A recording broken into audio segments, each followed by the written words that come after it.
So, want to solve the majority of the world's problems? It's simple. Be humble.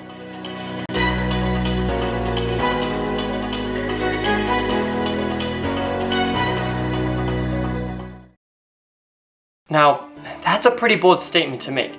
I'm basically saying that if everyone implemented this one character trait perfectly, about 87% of the problems in the world would be solved.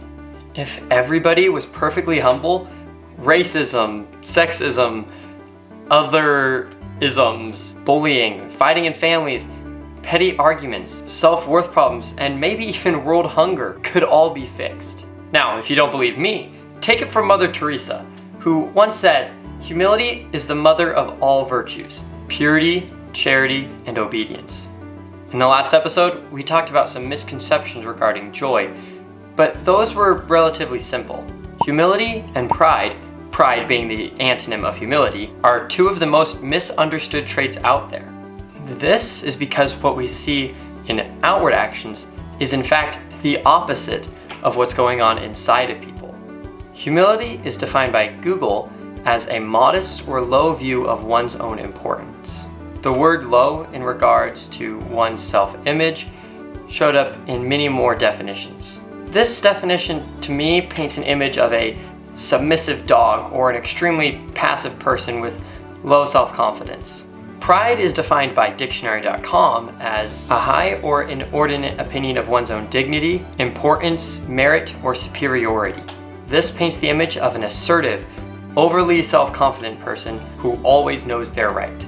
So basically, humility is having a low self-confidence and pride is having a high self-confidence. However, my claim is that these two are actually flipped. When I talk about pride, I'm not talking about being puffed up in how awesome you think you are. I mean it in the sense of attaching your self-worth to either being right or being good at a skill, or in essence, being validated by any sort of outward recognition. To be humble, you have to be so strong in your self-worth that it doesn't matter if you're right or wrong, talented or untalented, treated harshly or treated kindly. None of that matters at all. If you're prideful, you need that recognition to feel good about yourself. But if you're humble, you understand that your worth doesn't come from outside influences. It comes from within. Now, back to my initial claim. How does being humble solve any of these issues? Most of these topics will actually have their own videos at some point, so I'll go into further detail then. But for now, let's just go through the list and see how it applies to them. Racism, sexism, the other isms, and bullying are all under the same sort of umbrella.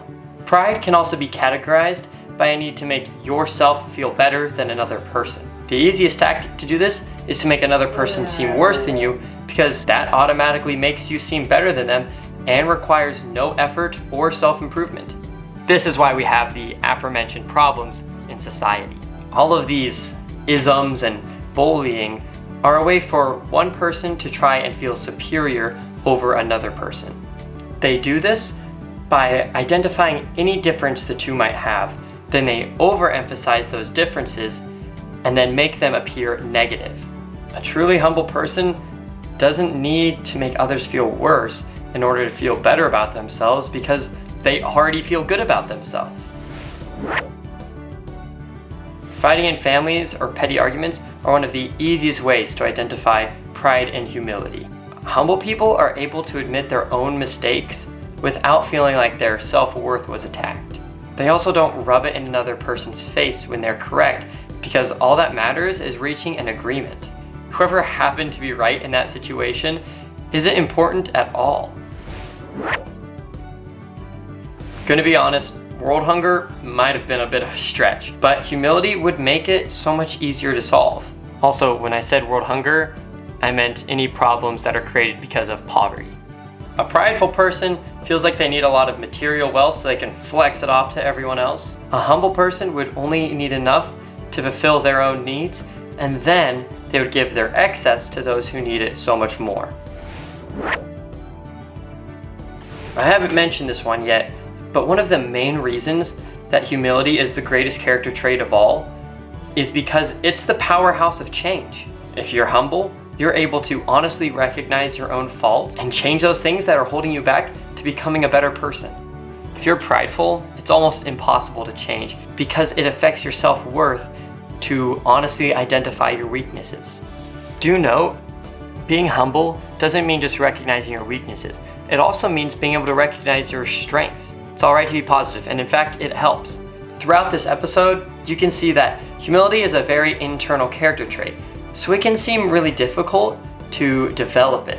But there are some external things that you can do to become a more humble person. First off, serve others freely and selflessly. Listen more to others.